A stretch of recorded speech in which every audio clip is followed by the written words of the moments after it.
Ya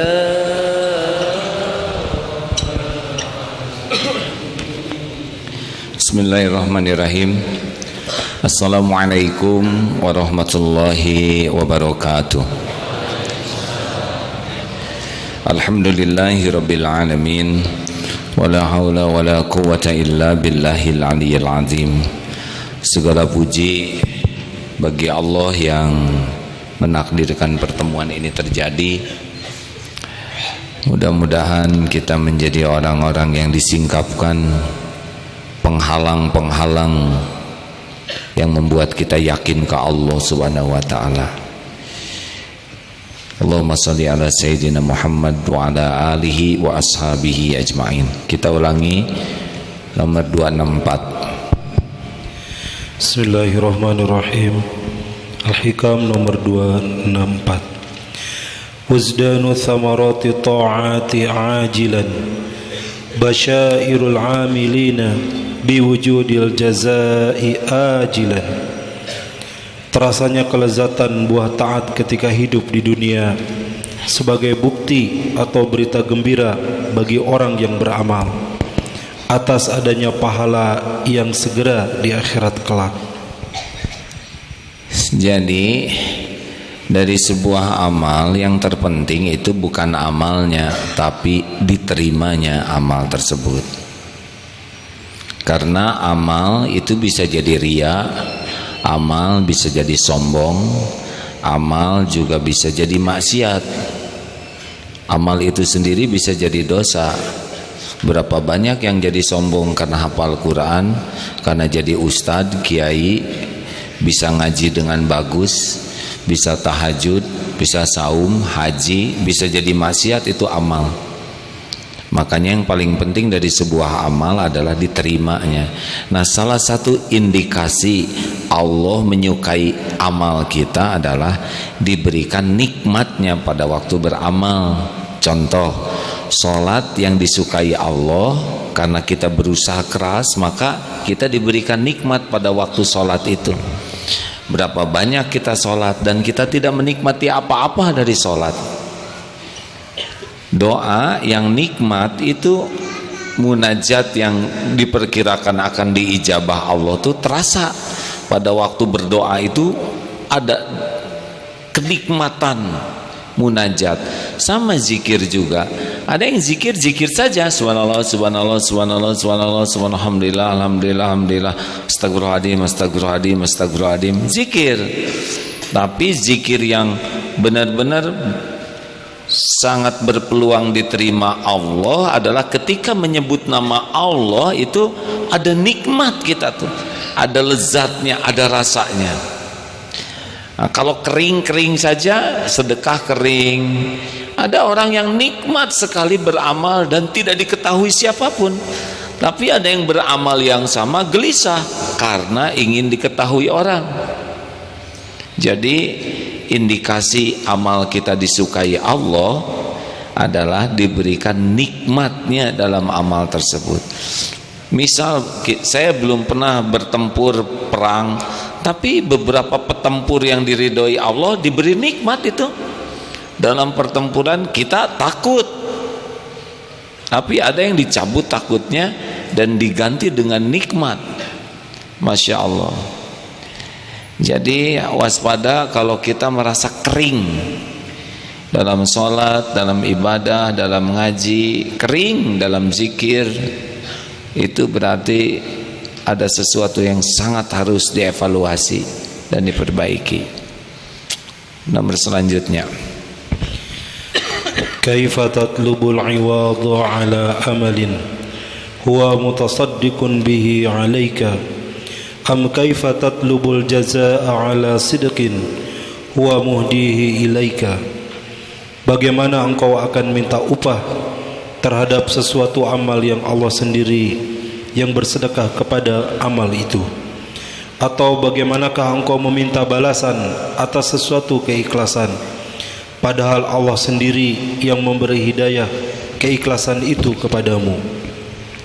Wa ma bikum min ni'matin faminallah. jenis nikmat apapun yang ada pada kita itu pasti dari Allah Subhanahu wa ta'ala. Nikmat penciptaan ini Allah nih. Kalau kita kan nggak pesen jadi orang. Kalau kita diciptakan jadi pedas, tahu merica, ini lagi ngumpul merica nih. Kita diciptakan jadi babi kita itu.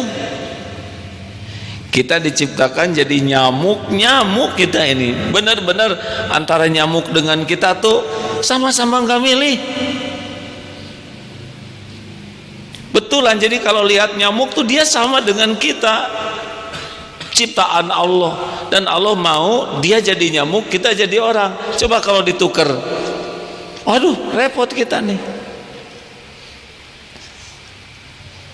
Lihat kucing, sama itu anak kucing dengan kita tuh, dia nggak pesen jadi kucing, kita nggak pesen jadi orang. Nikmat penciptaan. Nah sekarang kita jadi orang Islam lebih berharga lagi, karena Allah ciptakan 7,5 miliar manusia, dan yang diciptakan jadi Islam cuma 1,5 miliar. Itu lebih nikmat. Jadi kalau lihat orang non Islam, langsung kita ingat, saya Islam karunia Allah. Tidak semua orang Islam punya iman teguh, lebih sedikit lagi. Maka lihat orang yang Islam kurang iman, seperti yang sekarang banyak merajalela itu, kita langsung syukur, saya Islam diberi nikmat iman, senang ke masjid. Jadi lihat orang yang jarang ke masjid, langsung kita syukur, saya bisa ke masjid itu hidayah Allah. Kalau enggak, kita lagi nongkrong sekarang, jam yang sama, detik yang sama, berapa banyak yang lagi berbuat maksiat. Dan kalau enggak ditolong Allah, kita yang lagi maksiat. Nah sampai ke sana harusnya. Nah sekarang kalau kita beramal sedekah, coba, sebetulnya malu, treble-nya bisa dibesarkan nih, engap, maaf.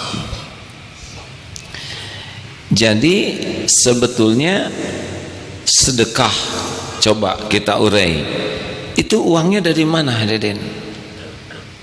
Kita punya uang dari siapa? Dari Allah. Ketemunya kita dengan kotak infak, siapa yang ngatur? Allah juga. Kepegang 20.000 dan 2.000. Tiba-tiba hati kita berat mau sedekah yang 20.000, walaupun nafsu ingin 2.000. Siapa yang menguatkan?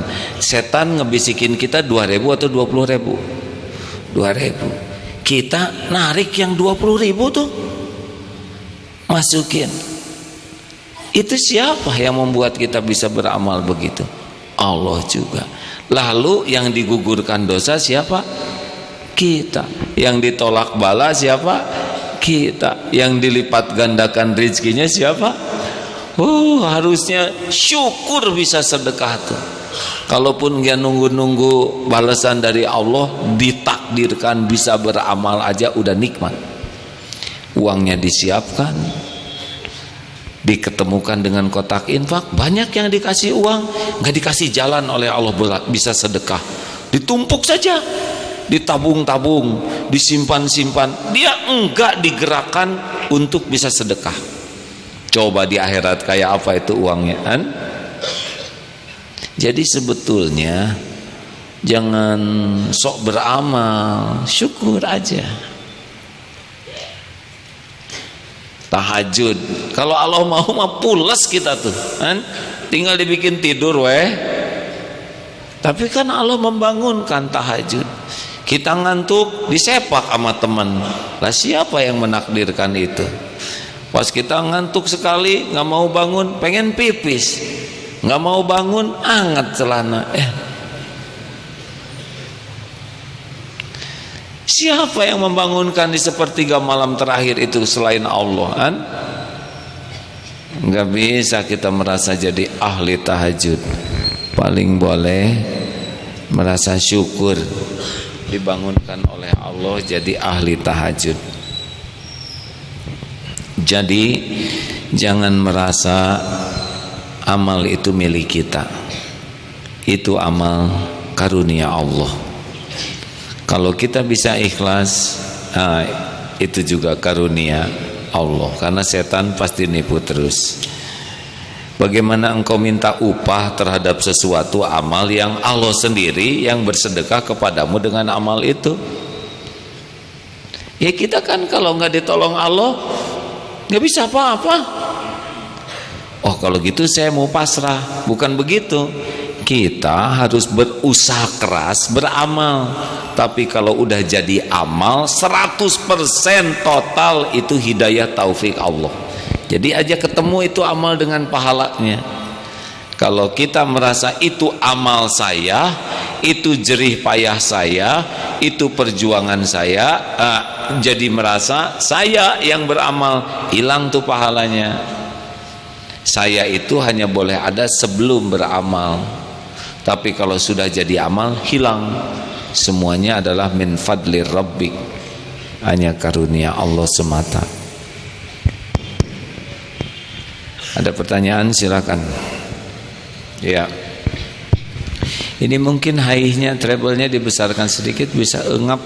Maaf ya.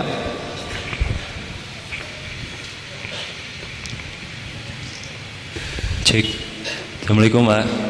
Waalaikumsalam warahmatullahi wabarakatuh. Iya, jadi mau minta pendapat AA. Misalnya ada cerita, ada seorang anak, dia profesinya itu pelukis kaligrafi Quran.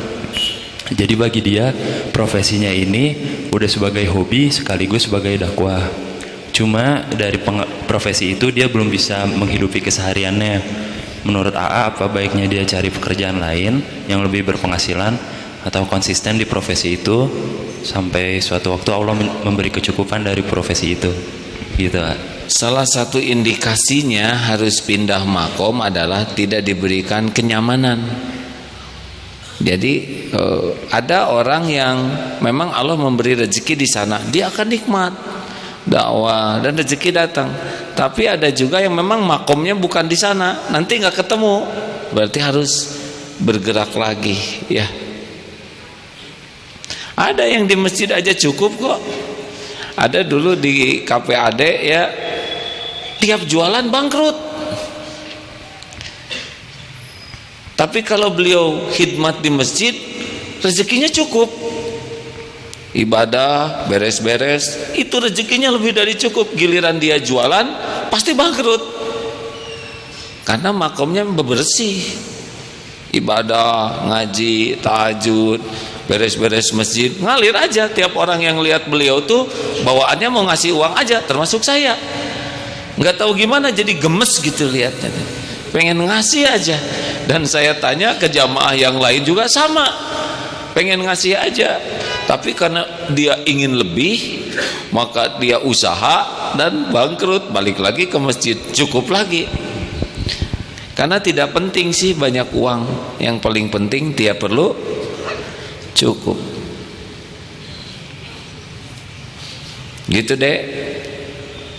Nanti ada nyamannya, dan nyaman tuh datang.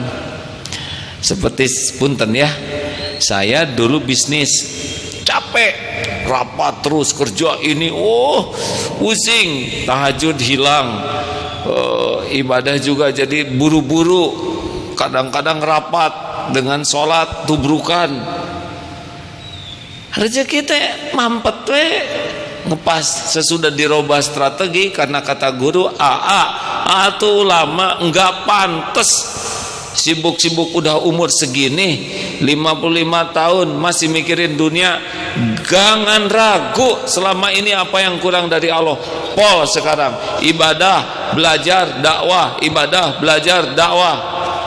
Alhamdulillah didatangkan yang ngurus perusahaan sana sini, cukup, lebih malah dari cukup. Pengen ya, beda ya, kerja dulu yang benar, ada waktu-waktunya ya. Ada pertanyaan selanjutnya? Cukup? Kalau tidak ada yang nanya tidak apa-apa dek ya. Bapak juga boleh ya dek. Assalamualaikum, Ak. Waalaikumsalam. apa yang harus saya lakukan atau saya usahakan jika saya belum dikarunia oleh Allah kemampuan untuk bisa beramal untuk bisa ikhlas. Apa? Itu kan kalau kita bisa beramal atau bisa ikhlas itu kan semata-mata karena Allah yang memberikan karunia-Nya, itu karunia Allah. Iya. Jika saya belum bisa untuk beramal atau untuk bisa ikhlas tuh apa yang harus saya lakukan supaya Allah mengaruniakan kemampuan untuk beramal atau ikhlas itu? Gini ya, Allah tuh tahu persis isi hati kita, pikiran kita, apa yang kita lakukan. Tidak semua orang ingin dekat dengan Allah, walaupun ada di masjid. Nah, adakah di hati itu, ya Allah, saya ingin sekali bisa menjadi orang yang bertauhid kepadamu, ingin dekat denganmu. Allahumma inna na'udzubika min an nusyrika bika syai'an na'lamu wa nastaghfiruka lima la na'lamu. Itu minta ke Allah supaya enggak ada kemusyrikan di hati kita. Tidak banyak orang yang doa itu, benar? Yang sangat ingin, saya enggak mau menuhankan istri, menuhankan suami, menuhankan harta, menuhankan, saya ingin hanya Engkau ya Allah yang jadi Tuhan saya. Nah itu belum tentu kita punya keinginan itu, dan Allah tahu siapa yang ingin, siapa yang enggak. Satu itu, miliki apa nih yang kita inginkan. Dua, kita harus tahu bahwa kita masuk ke makom itu syariatnya dengan pertolongan Allah. Maka minta, ya terus menghibah, minta hati dibersihkan, minta urusan saya diurus oleh Allah semuanya. Nah yang ketiga, mujahadah, mengamalkan apa yang Allah suka. Allah suka jaga pandangan, jaga pandangan. Allah suka kita jaga lisan, jaga lisan. Allah suka kita nggak nyakitin orang, jangan nyakitin orang. Allah suka kita benar-benar menyempurnakan keikhlasan, sempurnakan. Nanti Allah mempertemukan kita dengan orang yang melukai hati kita, ya, yang tidak berterima kasih, yang meremehkan. Itu rezeki sebagai jalan mujahadah. Bukan orang yang menyakiti itu sebagai musibah. Dia jalan. Kalau nggak ada lawannya susah. Mau tinju sendirian kan nggak bagus. Beberapa petinju bayar sparring partner supaya dia punya lawan berlatih. Sekarang Allah sediakan. Coba nih, suami lelaki, halo. Ini hanya obrolan antar lelaki saja. Pilih kira-kira yang menyenangkan itu istri yang selalu ya Pak, ya baik, ya, atau istri yang cerewet, yang dikit-dikit ngoreksi, dikit-dikit protes, dikit-dikit tapi yang diprotesnya benar. Pilih yang mana? Jawab hadirin, jangan bikin saya jengkel. Ada aja lah yang nanggung nanya tadi. Mau yang mana? Yang kedua? Mau dua-duanya? Serakah, satu aja belum. Tergantung target. Gini, siapa kita? Kita merasa banyak kekurangan, kita banyak sekali kesalahan. Kita memerlukan, lelaki ini ya, istri yang peka. Bangun tidur, doa Pak, doa bangun tidur. Memang caranya kurang ideal, tapi itu nambah latihan kesabaran. Udah doa belum Pak bangun tidur? Belum. Allahumma barik lana. Salah Pak, itu doa makan. Saya juga kan mau sarapan. Bapak mau jawab atau memperbaiki diri? Perbaiki diri Bu. Bangun dari tempat. Pak, kok tempat tidur nggak dilipat? Itu spray selimutnya oleh ibu aja. Buat apa jadi istri? Lipat. Alhamdulillah ya Bu. Ambil jalan tut kentut. Coba apa? Apakah Rasulullah seperti itu? Enggak. Siap. Ditahan nanti ya Bu. Itu kalau tiap gerakan yang salah diperbaiki, itu istri solehah. tinggal dimodifikasi aja caranya ya. Banyak yang jengkel kepada istri seperti itu, padahal menurut saya itu wanita kalau ingin suaminya jadi benar, itu yang benar, tinggal caranya aja. Tapi kalau caranya agak ketus gitu, itu juga latihan kesabaran, kombinasi, koreksinya dapat, pahala sabar juga dapat. Ini serius hadirin. Tergantung mau apa. Mau jadi lebih baik, kita lebih memerlukan cermin yang terus menerus mengoreksi kita. Ganti baju, pak, ketiak bau banget hari ini, saya nggak tahan. Ini bu, jangan ada sih. Benar. Memang yang paling ideal begini, Pak, maaf, ini ada deodoran tadi kelihatannya cocok nih, nah itu bagus, tapi model-model kita belum pantas punya istri kayak gitu ya. Harus digugurkan dulu dosanya. Nanti kalau sudah mantap, matang, ajab, tenang, nanti oleh Allah dirubah itu istri jadi lebih bijak. Awal-awal sih kita membutuhkan sparring partner. Ini jarang ada kursus pernikahan kayak gini ya. Yang nyatanya kita tuh lebih membutuhkan orang yang sibuk mengoreksi kita daripada sibuk memuji kita. Kita sering menganggap wanita solehah tuh yang, ya Pak, bagaimana Bu? Kentut Bapak harum tidak? Harum. Oh. Yang terpenting bagi kita adalah memperbaiki diri. Nah, untung kalau ngoreksinya dengan cara yang santun. Tapi kalau belum dapat yang itu, ya kombinasi. Koreksinya benar, caranya latihan sabar. Hakul yakin ya, kalau kita menyikapinya dengan akhlakul karimah, ada waktunya Allah membulak-balik hati istri sehingga bersyukur punya suami yang terpelihara dan sabar. Ada waktunya gitu.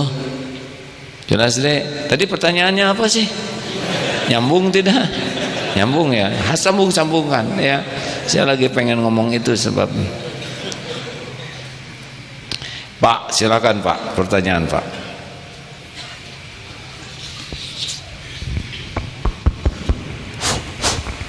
Langsung Pak. Langsung silakan. Assalamualaikum warahmatullahi wabarakatuh. Abdi nami A.M. Soleh di Pondok Pesantren Miftahul Huda Cianjur. Neme dongkapna tadi ya. Anu bade dipertaroskeun kieu ya urang kusuna wae nya. Sawios rada lami supados eces jentre jeung jelas. Abdi tadi mangkat di Cianjur jam 6. Da pengawasan AA cenah jam 4. Hayu atuh cenah urang ka Ciater heula, hayu nya tadi teh ka Ciater heula ngeueum kana cai panas anu ngabeukahan jeung anu ngagedean. Dar teh waktu lohor tak kumaha ieu masalah salatna bisi darurat nya, salatna teh asar ditarik ka lohor. Jenenganna naon? Jama asar. Ai dongkap ka dieu ngong adan pas asar pisan nya abdi teh calik dipengker caralik na ibatu sarolat urang henteu. Pan jadi kabingungan, urang salat deui we ceung teh. Jadi abdi teh gaduh salat 2 asar, hiji sapotong. Anu di dieu mah hiji, anu tadi bahasa Jawa mah sapotong. Jadi hiji sapotong. Kumaha teh pendapat AA? Abdi ngalaksanakeun salat deui di dieu. Sakitu ya, hatur nuhun sateu acana. Wassalamualaikum warahmatullahi wabarakatuh. Nih dijawab oleh tim asatid. Insya Allah yang dilakukan oleh Bapak benar dan insya Allah dibolehkan. Ya itu mas, saya juga bisa jawaban itu Ustaz. Maksudnya dalil-dalil yang lebih komplit Ustaz Mulyadi. Jadi boleh dua-duanya. Kalaupun tidak sholat lagi sudah selesai Pak. Jadi Nusa potong gesah karena memang di jama itu menjadi rukhsah dan menjadi lebih afdol bagi yang safar. Namun ikut yang mukim berarti ikut berjamaah lagi mendapatkan pahala sunnah sebagai tambahan. Begitu Pak. Lengkap ya, jangan risau Pak. Bade ngeum deui ayeuna tong lami teuing bekah Pak. Terakhir, akhwat, ibu-ibu boleh nanya. Tidak ada?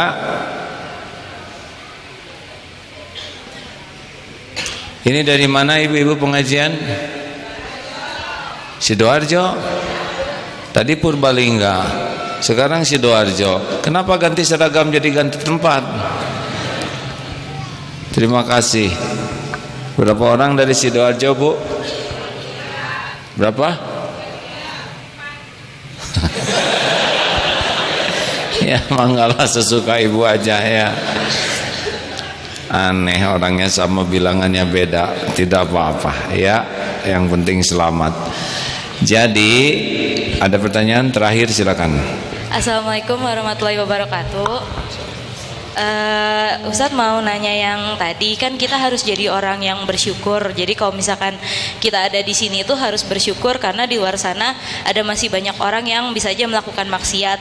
Tapi gimana cara bedainnya antara kita tuh bersyukur sama kadang kayak kita agak sombong sedikit lebih baik dibanding yang di luar sana, itu kayak bedainnya tuh gimana gitu? Ngebedainnya pasti nggak nyaman kalau sombong tuh. Setiap kali kita melakukan dosa, hati itu dibuat nggak nyaman oleh Allah. Kalau kita lagi tuh lihat tuh orang-orang, dan Rasul mah nggak pernah gitu-gituan ya. Lihat ya Allah, yang lain masih belum sholat, engkau nolong saya bisa sholat begini. Nyaman nggak ke hati? Nyaman tidak? Coba, itu orang-orang tuh apaan sih? Udah waktunya sholat masih kelantang kelinting, nyaman tidak? Dan tidak cukup sampai di sana. Terus apa yang bisa kita lakukan dengan orang-orang yang belum ke masjid? Ngajak, itu lebih bagus. Doakan, itu juga sangat bagus. Jangan sampai udah dibuat syukur tapi nggak ada tindak lanjut apapun. Makanya meremehkan, mencela, mencemooh, kitanya nggak nyaman dan yang dicelanya juga nggak nyaman. Pokoknya kalau benar kitanya, insya Allah hati bakal nyaman. Syukuri, coba mendoakan jelek ke orang lain, nyaman tidak? Sing kamarana teh, sing marahin ceret, dan nggak enak hatinya. Ya Allah, beri hidayah taufik supaya Ahok jadi masuk Islam, jadi Muhammad Ahok, Abdullah Ahok. Udah gitu bisa menjalani hukuman dengan baik, tobat, keluarnya jadi hafiz Quran. Kayaknya wajah kita susah seremnya ya. Dan nggak mungkin sih dapat hidayah sih ya, nggak bisa. Pasti enak hati kita. Terima kasih rekan-rekan sekalian. Mudah-mudahan ada hikmah dan manfaatnya. Sing tawadu, jangan merasa ya, jangan diingat-ingat kebaikan yang sudah kita lakukan, apalagi menyebut-nyebut, apalagi menuntut orang lain mengakui kebaikan kita, menuntut orang lain menghargai kita. Jangan, akan datang pada waktunya kalau kita sudah benar-benar ikhlas. Makanya kalau kita tidak dihargai, ini adalah sarana mujahadah kita untuk menyempurnakan latihan ikhlas. Nikmati sebagai sarana berlatih mujahadah. Allahumma sholli ala sayyidina Muhammad wa ala alihi wa ashabihi ajmain. Ya Allah, berkahi majlis ini, ampuni seluruh dosa kami seluruhnya ya Allah. Hapuskan aib-aib kami sebersih-bersihnya ya Rabb. Ampuni dosa yang tidak sengaja, ampuni dosa-dosa yang sengaja kami lakukan, ampuni dosa yang berulang-ulang. Ampuni maksiat yang berulang-ulang ya Allah, padahal kami sudah berusaha tobat. Kuatkan iman kami ya Allah. Kami ingin istiqomah, ingin teguh. Jangan biarkan duniawi ini menyilaukan, memperbudak dan menyengsarakan kami. Jangan biarkan nafsu membuat kami terjerumus. Jangan biarkan syahwat membuat diri-diri kami berkubang maksiat. Jangan biarkan amarah membinasakan hidup kami ya Allah. Berikan kepada kami nikmatnya ibadah, nikmatnya beramal soleh, nikmatnya ikhlas, nikmatnya qalbun salim. Ya Allah, pilihlah kami menjadi bukti indahnya agamamu. Pilihlah kami menjadi jalan maslahat bagi umatmu, bagi sebanyak-banyaknya makhlukmu. Rabbana atina min ladunka rahmah wa hayyi' lana min amrina rasyada. Rabbana atina fid dunya hasanah wa fil akhirati hasanah wa qina adzabannar. Allahumma ighfir lil mu'minina wal mu'minat wal muslimina wal muslimat al ahya'i minhum wal amwat. Rabbana atina fid dunya hasanah wa fil akhirati hasanah wa qina adzabannar. Subhana rabbika rabbil izzati amma yasifun wassalamun alal mursalin walhamdulillahi rabbil alamin. Alhamdulillah. Terima kasih. Doa akhir majlis. Subhanakallahumma wa bihamdik asyhadu alla ilaha illa anta astaghfiruka wa atubu ilaik. Assalamualaikum warahmatullahi wabarakatuh. Makasih.